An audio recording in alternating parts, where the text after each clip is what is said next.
দুই সাল দুই কাকালে তুলিছি, পরে একটা নামাই দিছি, ওকে নামাই দিছি দিয়ে আমি সামনে হেঁটে গেছি। আমার পোলাটা পিছে পিছে যাচ্ছিল, যাতে লাগে পিছলা পড়ে গেছে। আমি পিছে ঘুরে তাকায় দেখছি ছাওয়াল আমার মা মা করে ডাকছে। আমি পিছে ঘুরে তাকায় দেখছি ছাওয়াল নাই, গর্তে থেকে মা মা করে ডাকছে।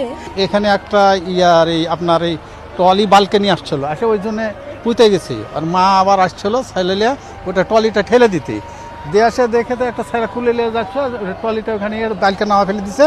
ট্রলিটা নিয়ে আসে ছেলে একটা কুলে, আর একটা লিয়া একটা ছোট ছেলে আর ছোট ভাই কুলে আছে। আর মাঝলা ভাইটা এই গর্তের ভিতরে পিছলে পড়ে গেছে। মায়া দেখে তার ছেলে না, এখন গর্তে থেকে মা মা করে ডাকছি। তানোর ফায়ার স্টেশন থেকে একটা সময় খবর পাই আমরা জনবল নিয়ে টার্ন আউট নিয়ে আমরা আসি, এখানে ঘটনাস্থলে আসি।